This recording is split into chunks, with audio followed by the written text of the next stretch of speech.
Hello, and it's me, Gamer on a Budget, talking about another Mario game in my...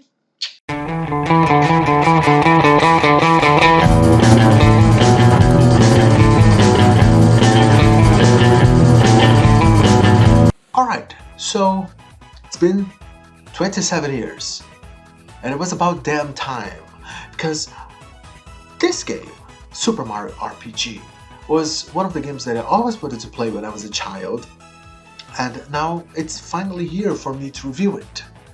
Okay, this is my review of Super Mario RPG for the Nintendo Switch. Super Mario RPG the Remake for the Nintendo Switch. Alright, so what can I say first? For starters, this was the game that some of my friends had, and I think they pretended to like it because none of us knew any English at the time, so we did not really know what the story was about, because the game was... the storytelling was there, but the way to portray it was very rudimentary. So one would assume what was supposed to do, but not really what was going on. Yes, we knew Mario, we knew Bowser, we knew Peach, but we did not know Mallow or Geno. Those are the characters from the original characters from this game, and it was always a curiosity of mine to play this, because RPGs were not really a thing when I was a child. When I was a child, we used to play games based on movies, so Aladdin was really famous. The Lion King was also really famous. They were, thinking back, Aladdin was a great platformer, but The Lion King was a bad game, Jurassic Park was a bad game, but those were the most popular games in my childhood. And of course, Street Fighter 2 and Mortal Kombat. So Super Mario RPG was never really part of the conversation when I was growing up. My friends that had it, they were like, yeah, it's nice, oh, you can play as Bowser, oh, you can play as, but they did not really know what the game was about. So it was always a huge mystery for me. So now that I got the opportunity to play this version, this remake, and I saw some videos about the original one, and I gotta say they did a damn good job in refreshing the graphics and also the soundtrack, the mechanics, and they made the storytelling more appealing. Mario is a great silent protagonist, and you know how I feel about silent protagonists, but it works for Mario, and the way they make Mario tell an event or something like this, and gesturing and acting and all that, I find it hilarious. And I love the story behind this game because, in a way, it was a love letter from Squaresoft at the time to the Super Nintendo fans, because Super Mario RPG was the last game of this company that had been working with Nintendo for many years, with many successful installments such as the Final Fantasy series. We gotta understand that Squaresoft had in Nintendo their how can I say, the vehicle for their art and for their money-making franchise, for the golden cow called Final Fantasy.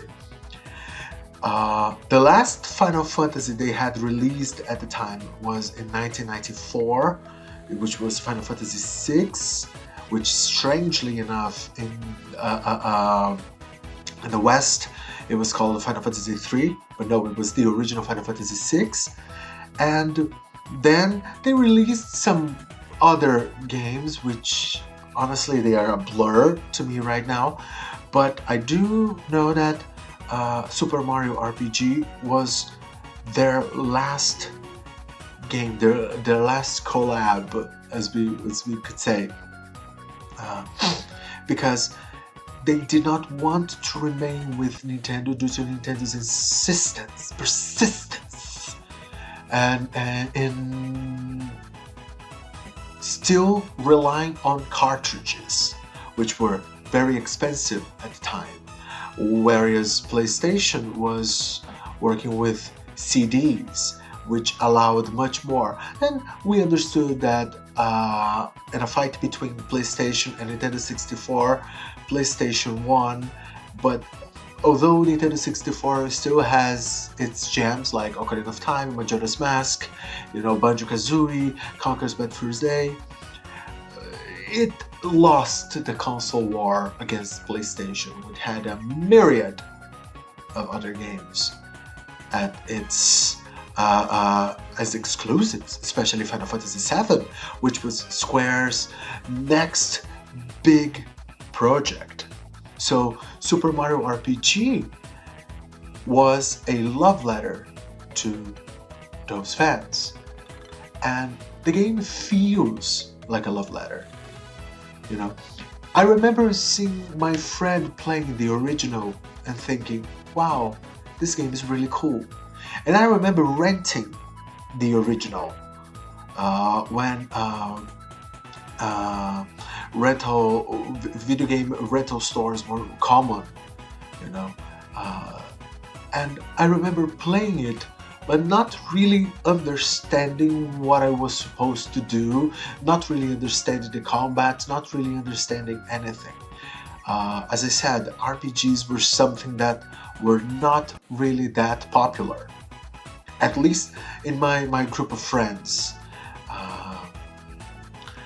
So playing this one now, I felt I'm 35 years old, so I do know my English now, and I have played my fair share of RPGs. So I felt the game was very intuitive and funny, charming, but deep. It was a deep game, and I assume that for playing it for the first time, I could see that the storytelling at the time was a bit rudimentary for games that do not take itself too seriously.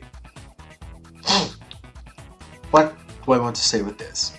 For example, the storytelling of Final Fantasy VI is very deep, very dark.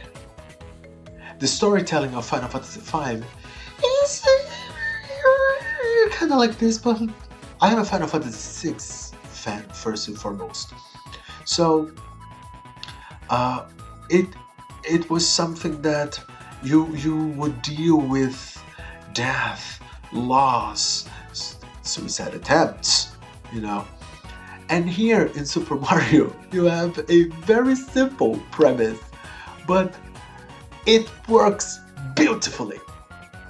You have the classic Bowser captures the princess, Mario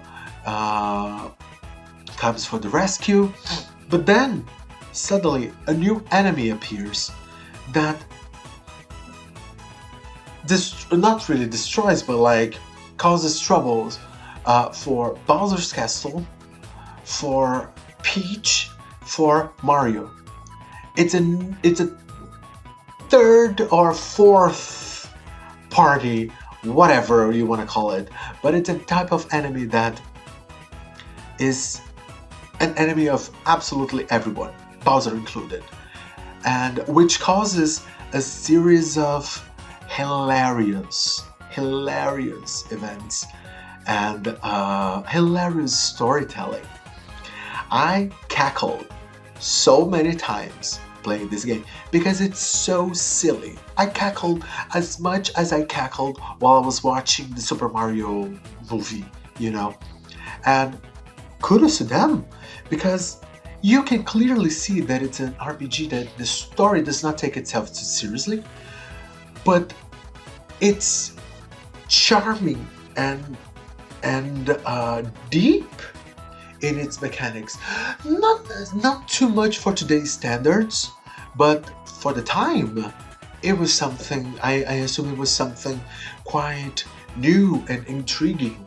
It's not an easy game per se, but when you master the skills necessary for making more damage, causing more damage during the combat, it becomes slightly easier. But I like the idea that, and I don't know if the original was like this, but I like the idea that this game borrows a bit of elements from Final Fantasy X, but in terms of it elevates one aspect that I think Final Fantasy X really missed the mark, which is if all your characters in your current party die, then it's game over. Whereas in this, if you lose a character, then you can replace it because all of them are fighting together. It's not like, oh, it's our turn now, and if we lose, too bad. No. All characters are involved, and they are all very useful, you know. So, like, you're stuck with Mario, you cannot switch him, but you can switch all the other ones. And I gotta say that the game makes a very good case for the fans of Geno in asking him to be part of Super Smash Bros. Series, you know. Because Geno is the perfect character for that franchise. Perfect. Geno is perfect. Visually, the skills, the design, the flair. Like, Geno is very charismatic, you know. And I absolutely love the design. Mallow, on the other hand, is whatever. It feels like those two characters were created by two different teams. Geno was created was created by the most, how can I say, forward thinkers, you know. And Mallow was like, yeah, we have to create a character, so let's just make a cloud and put pants on it, and that's it, you know. I think Mallow is uninspiring, and although it's funny, I don't think he, you know, adds too much to the story. I think they could have done something better, you know. But I understand that they cannot change this character because they have to be faithful to the source material. So the problem is way in the past. But I do know, and I do recognize that Mallow has some very interesting moments in the story. But the stars of this game, absolutely, Bowser and Geno. I think they are. I think they are just the best. Bowser is so stupid, so silly, and it's incredible how Jack Black's version of Bowser in Super Mario movie is very similar to this one from Super Mario RPG. I assume that whoever wrote the script played this game and fell in love with this Bowser because it's just he's just the best. You know, he's just one of the best characters, and because how often do we have the opportunity to play with Bowser, you know, or as Bowser, being like a playable character? Not always, and he's not really that good in Super Smash Bros. But here, he hits like a truck, you know. So go for him if you ever want like a very strong character. And the best part is that you can have a team of Mario, Peach, and Bowser, and it's just incredible. It's just incredible. Music wise, I think the game has some of the best tunes in the industry, you know. And I love the fact that they remix some of those Super Mario Classic themes in a more RPG-esque type of soundtrack, which shows very good taste, you know. And technically, the graphics are very beautiful. I had no problem, no issues whatsoever with performance. I like the idea that you can switch between the new versions of the songs and the original versions of the songs, because then you can notice how much care they dedicated to this game. I don't agree with most critics that say that this game does not stand or cannot stand on its own, does not justify the remake. I think they are crazy to say something like this. I think they should go back to critic school or whatever the place they started. They have to, you know, review all their lives, go over again and again and again about what for them is to be a great game or a good game, because I see the same critics giving so many good scores for such meh games, and they're being like overly critical towards this, which makes no sense. I think it was one of the best acquisitions I've had, and it made me eager to play Paper Mario, to wait for Paper Mario 2, The Thousand Year Door, and Mario and Luigi Saga. It made me eager to play all those games, because then with games like this, you see all the lore of the Mushroom Kingdom. And although it's a very surrealistic place that is in constant change, the elements and the self-referencing is just like, they are just incredible to behold. So with that being said, I give Super Mario RPG a 9. Of course I'll give it a 9, you know. This is one of the best games Nintendo has ever released. You know, it deserves its spot in one of the best games, one of the best remakes ever made. You know, and I'm looking at you, Chrono Cross, because nothing justifies that pile of stinking garbage, boogie stuff that Square tried to sell us. And funny how it works, right? Because it was Square's last game for the Super Nintendo, not the Super Famicom, but for the Super Nintendo. And it still, to this day, feels like a love letter to everyone who loves not only Mario, but RPGs in general. If you have the opportunity, it's absolutely worth the investment. What do you think? Do you agree with me? Did you play Super Mario RPG? Leave a comment down below, and subscribe for the channel for more content. I'll see you all. Bye bye.